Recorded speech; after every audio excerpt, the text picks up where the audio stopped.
For gamers, 2020 wasn't just the end of a console generation. Lots of other stuff just flat out stopped this year. Hi folks, it's Falcon, and today on GameRanx, join us in mourning. It's 10 video game things that died in 2020. Starting off at number 10, it's the RTX 2080 Ti, which was released in the fall of 2018 and was basically the beefy ray tracing big card on the block from Nvidia for quite a while. It also launched at a price of $1,300 and been overpriced basically its entire lifespan. And you know what? You can really tell it is an overpriced card by the fact that its successor, the RTX 3080, came out and does everything so much better. Plays Doom like 50 frames per second higher than the 2080, has the potential to do literally twice the work at roughly half the cost. The RTX 3080 came in at a price that's just significantly more accessible. That's within the reach of a lot more PC gamers than the top-end 2080 Ti.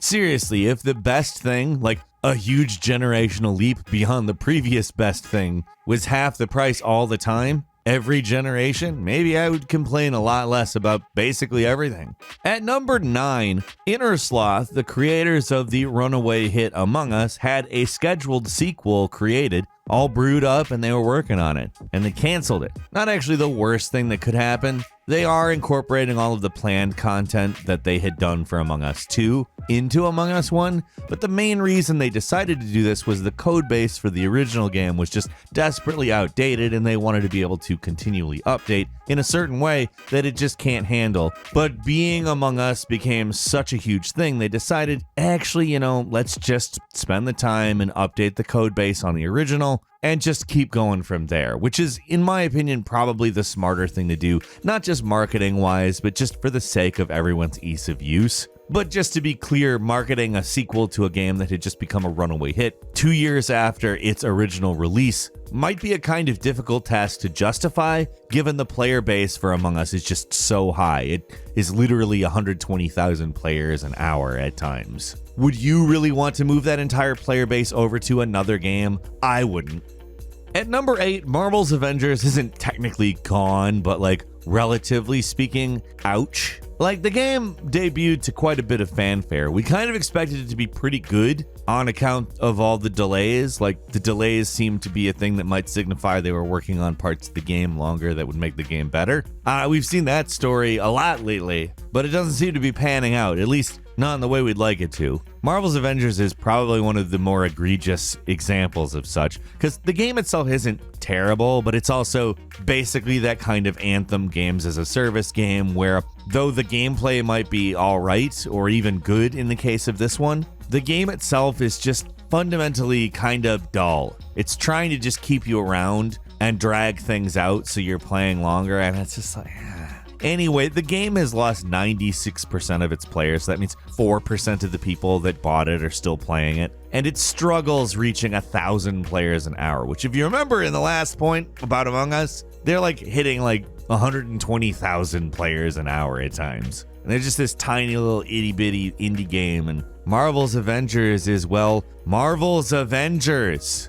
At number 7, Crucible. Now, Crucible was Amazon Game Studios' first big game. They'd mainly stuck to phone or tablet games or whatever. And they got too big for their britches, I guess. Back in May, they launched this free-to-play, team-based shooter. Team-based meaning hero-based, kind of Overwatch-y, kind of Team Fortress-y, but not as good as either of those titles, unlike Valorant, which managed to differentiate itself. And on top of that, this game didn't just launch with zero buzz, it launched with zero events, zero timed content, anything that might be exclusive or make you feel like you need to play the game now. They launched in pre-season, and when I say launch, I mean launch. I don't mean beta launch or soft launch. I mean they launched. And the developers, quote-unquote, were going to fine-tune it as they went, which, Anyway, the game closed doors in October. Kind of shocking that it lasted that long, because nobody was playing it, which sucks because it wasn't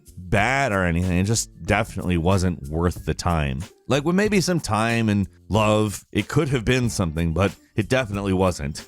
At number 6, Sega sold off about 96% of their arcade business, which means about 190 plus arcades, like actual physical locations that they owned, they sold to another company. And that company closed some of them, but part of what ended up happening due to the financial troubles of Sega during this pandemic operating all these arcades was the closing of the Sega Akihabara number 2 building, which is like easily one of the coolest looking arcades from the outside and a place that you've probably visited in Yakuza. It ain't there no more, which sucks. Like, it was kind of referred to as a nerd mecca. Like, a lot of people from all over the world, Japan, the United States, Europe, etc., would go here because it's kind of a famous arcade. And there's not really a lot of that left, at least famous enough that people in other countries have heard about it. Like, again, there's like 190 Sega arcades in Japan, but they aren't ubiquitous in the way that is. Like, you've probably seen that building in a photo somewhere. Well, it's not that anymore. It looks very depressing now. At number 5, Mixer went down because, it was Mixer. This was always going to be a thing in my mind. I did not have the confidence in Mixer that Microsoft did. Phil Spencer apparently did not see the type of activity he expected. He said, "We started pretty far behind in terms of where Mixer's monthly active viewers were compared to some of the big players out there, and clearly that just didn't pick up." Despite the fact that they had signed both Shroud and Ninja to exclusivity agreements, which that's just done now. Those agreements are apparently going to be honored by Facebook Gaming, who Microsoft is partnering with, on xCloud apparently, so that you can use xCloud on Facebook Gaming. However, I just have this feeling like it's not going to matter. Apparently, both Ninja, Shroud, and really any other partners are going to be allowed to stream elsewhere. So my thought is they probably will. They've been coy about it. They haven't announced decisions on whether they're going to, but come on. Facebook Gaming? I understand that it's probably bigger than Mixer, but it's also Facebook Gaming. You really gonna maintain the younger audience on Facebook Gaming? No, I think they'll probably be back on Twitch before long. That's my opinion. I don't know whether that's how it'll pan out, but if it does, you know that old Falcon was right about yet another thing. Yes, that does sound conceited, and I don't care. At number 4, the $60 price point for premium games is, well, it's not gone. I'm sure there are going to be plenty of premium games that cost $60 in the future. However, they've sort of broken the ceiling for that. We have, at this current time, started seeing games that are going for $70, which is too much, frankly. I understand the argument for raising the prices because of inflation. However, video games have always been, way overpriced. $40 to $50 is kind of really what they should be priced, and should have been priced much lower a decade, 2 decades, even 3 decades ago. In 1990, the US dollar was worth precisely 2 times as much as it is right now. Profits for gaming companies, and by profits I mean margins, amount they're investing in games and amount they're recouping, is at an all-time high in 2020. They are doing better than they ever have. So why do games still cost this much? In fact, are going up in price. I could complain about this one for a much longer period of time than this, but I think we kind of have to just say goodbye to the $60 premium game at this point, because it seems like they're going to start charging $70.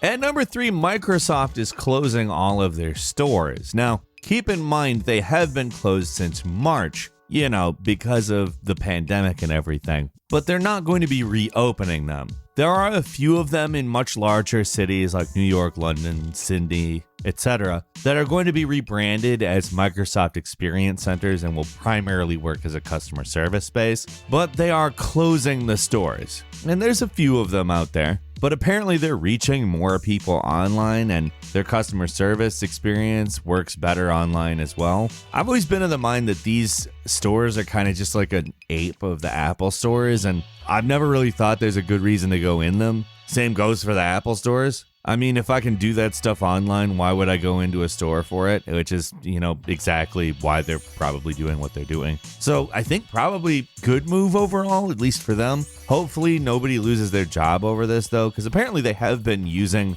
the same employees for remote customer service work, which is great. All things considered, probably best case scenario, if it all pans out that way. At number 2, GameStop is really having to deal with the fact that they're GameStop and are stopping a lot of things. they're not fully stopping gaming or anything like that, so at the moment we will refrain from making the most dire pun possible regarding their name, but they are going to stop selling a lot of games. Like, the top 200 games will still be out on the shelf, but if you want to get games in a GameStop, you're going to have to go to the front desk and ask for them. Like, I don't know why you wouldn't go for them for one of the top 200 selling games out there, but we'll see. They're also closing about 450 locations because, I mean, who isn't, for one? That's not entirely GameStop's fault. I mean, a lot of things have changed this year, but that is also a lot of closures. And the thing that they're having to basically do is start thinking about how they become an online retailer, which, considering Amazon absolutely dominates that space, I mean, good luck to them. And finally, at number 1, and this one is maybe less of a sad thing. Some of these were pretty much downers in my eyes. Not all of them, but some. The 8th generation of console graphics. Hell, the adjacent generation of graphics card graphics. It's over. We are in a new era where a lot more is possible. We're in the ray tracing era, which is, to be clear, something I'm quite excited about. Ray tracing is awesome. But between the PS5 and the Xbox Series X and the NVIDIA RTX 3080, times they are a-changin'. Now, is it as big of a leap as previous generational leaps? That's kind of something I think that we'll be answering over the next couple years. But again, ray tracing in mainstream gaming. It's a dream come true for a lot of people who love very, very realistic graphics. I'm excited. I think a lot of people are excited. We will be watching ray tracing's career with great interest. But what do you think? What's something that 2020 took from you as a gamer that you feel like you'll never get back? Leave us a comment. Let us know what you think. If you like this video, click like. If you're not subscribed, now's a great time to do so. We upload brand new videos every day of the week, and the best way to see them first is, of course, a subscription. So click subscribe. Do not forget to click and enable all notifications. As always, we thank you very much for watching this video. I am Falcon. You can follow me on Twitter at Falcon the Hero, and we'll see you next time right here on GameRanx.